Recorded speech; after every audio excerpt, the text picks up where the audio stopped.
Bien, habíamos logrado desarrollar el modelo matemático de Van der Waals que nos permitía describir cuantitativamente las desviaciones respecto al comportamiento ideal.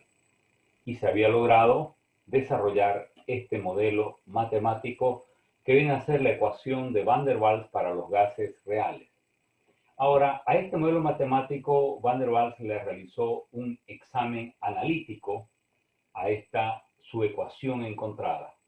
Entonces, parte de su ecuación encontrada la multiplica por volumen al cuadrado.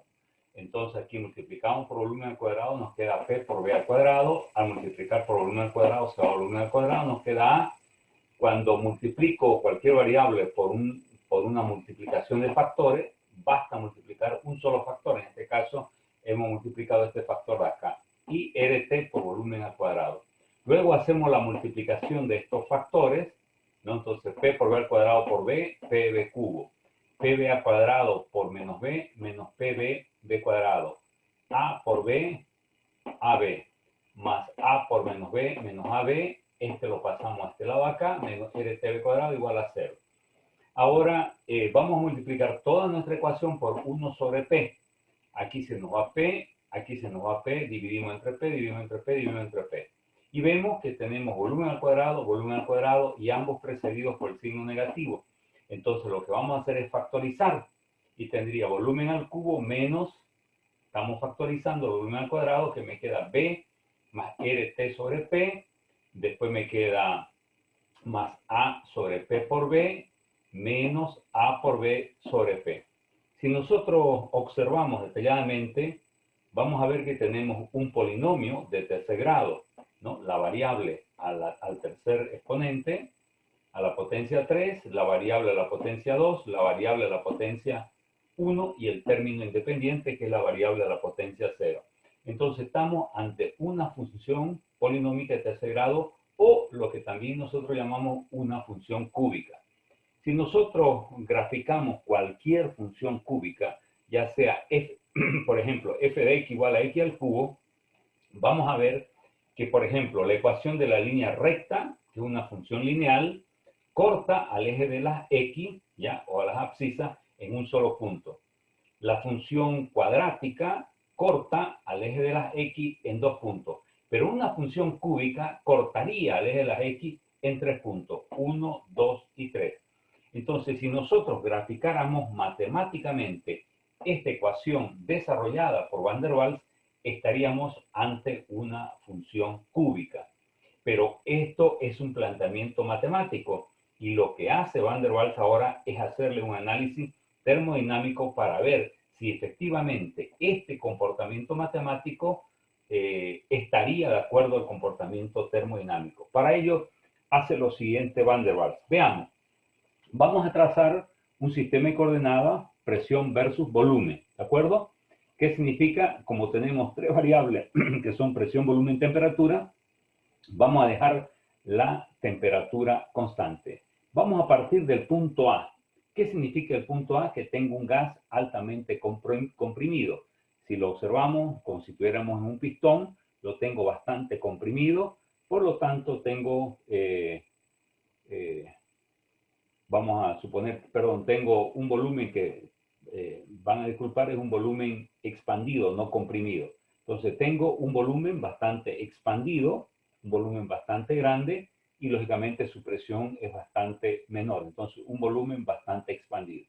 Entonces tengo mi pistón con un volumen expandido y comienzo a comprimir de manera isotérmica.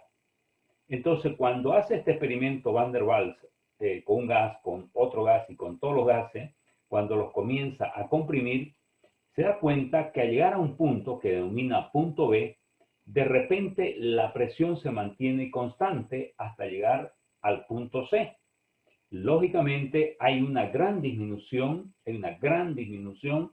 del volumen, una gran contracción, y él puede notar que para ir del punto C al punto D, ahí sí que hay una aplicación de una alta presión y el punto D sería un punto de alta compresión.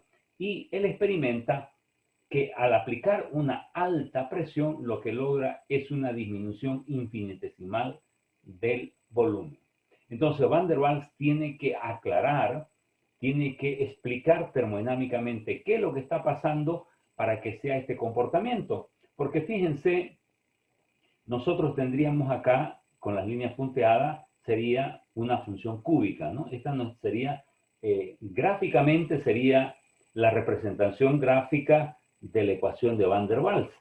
Pero termodinámicamente hablando, esto que parece una función sinoidal, de repente se transforma en una meseta plana, donde el punto B y el punto C están unidos.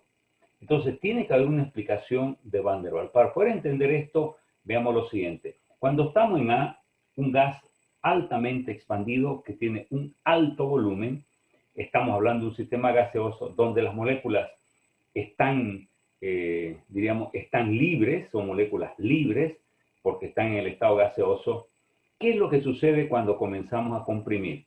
Vamos a suponer en el caso de las moléculas de agua, vamos a suponer que tenemos acá vapor de agua que lo estamos comprimiendo. Entonces, a medida que lo estamos comprimiendo, va a haber un momento en que se acercan una molécula de agua con otra molécula de agua. ¿Por qué? Porque al comprimir va a disminuir el volumen. De volumen A comprimimos hasta el volumen B. El volumen cada vez va a ser menor, menor, menor.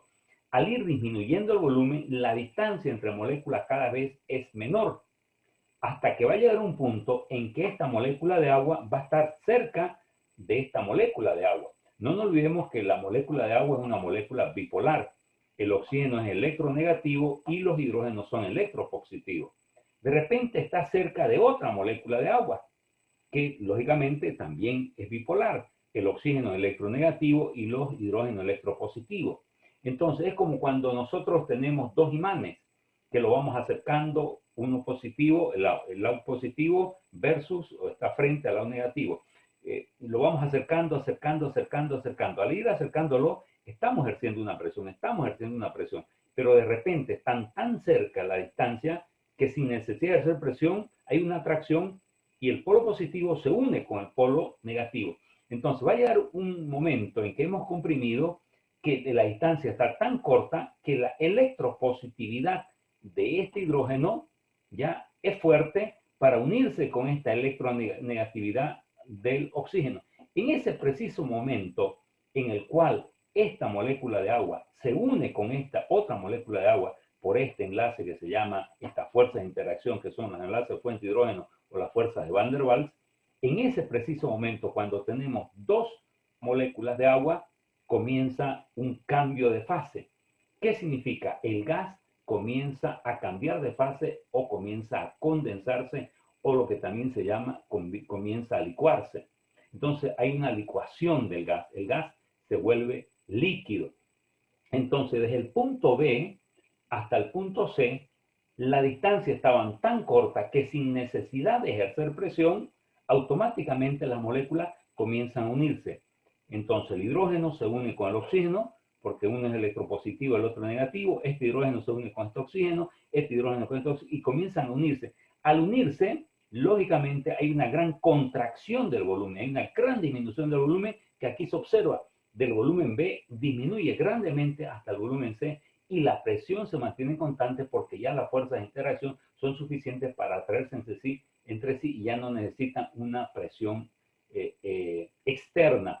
Entonces, ¿qué es lo que experimenta Van der Waals? Cuando comienza a comprimir cualquier gas, va a llegar a un punto en que hay un cambio de fase. Comienza la condensación de los gases o la licuación de los gases.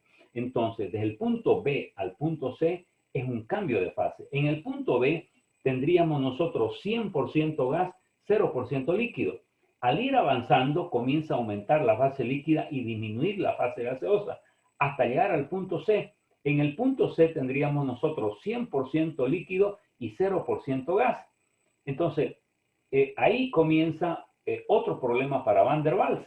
¿Por qué? Porque tiene que aplicar una gran presión, o sea, se va a un estado de muy alta compresión para simplemente que haya una mínima o un infinitesimal simplemente de disminución del volumen. ¿A qué se debe ¿A qué se debe esta situación?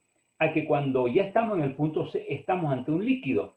Y una de las propiedades más importantes de los líquidos es la incomprensibilidad de los líquidos. los líquidos son incomprensibles. No se pueden comprimir, por lo tanto, la compresión tendría que ser muy grande para ejercer una mínima disminución del volumen. De esta manera, Van der Waals muestra que su ecuación tomaría esta forma, la representación gráfica, y ya no la representación de lo que sería una función cúbica. Estaría más bien representado esta función que parece sinoidal acá, estaría representada más bien por una meseta. Y esto lo hace a una temperatura constante, por lo tanto, toda esta curva se llama una isoterma de Van der Waals. Entonces, Van der Waals esto lo hace a una temperatura, pero Van der Waals sigue todavía estudiando termodinámicamente el comportamiento de los gases y de repente dice, voy a hacerlo a una temperatura mayor. Entonces, en vez de empezar en una temperatura, vamos a suponer, empieza a 20 grados centígrados, sube a 40 grados, a medida que va aumentando, o sea, el inicio de su gas, en vez de tenerlo el gas a 20, lo tiene a 40 y lo comprime, en vez de tenerlo a 40, lo tiene a 80 y lo comprime, a medida que aumenta su temperatura inicial, lógicamente él observa que es el mismo comportamiento, únicamente que esta meseta es más corta. Fíjense, aquí la meseta es más larga, pero aquí la meseta es más corta, es decir, a medida que aumenta la temperatura, el cambio de fase se hace más corto, en el cual el gas se transforma en líquido, la condensación o la licuación se hace más corta. Entonces comienza a experimentar con una temperatura con otra. Va a llegar un punto en el cual la temperatura es tal que el cambio de fase se reduce a un solo punto. Cuando el cambio de fase se reduce a un solo punto, esa temperatura se llama la temperatura crítica de los gases. ¿Qué significa crítica? Que es la temperatura máxima a la cual se deja licuar un gas. Por encima de la temperatura crítica ya no se puede licuar un gas, ¿no? Por ejemplo, yo tengo un gas y quiero licuarlo a una temperatura, comienzo a licuarlo a una temperatura, quiero una temperatura mayor que su temperatura crítica. Por más presión que haga, por más alta compresión que pueda ejercer, nunca voy a llegar a licuar, a transformar un gas o a condensar un gas en líquido. Entonces, ese es el punto crítico. Y lógicamente, este punto crítico fue objeto de grandes discusiones que posteriormente vamos a estar hablando.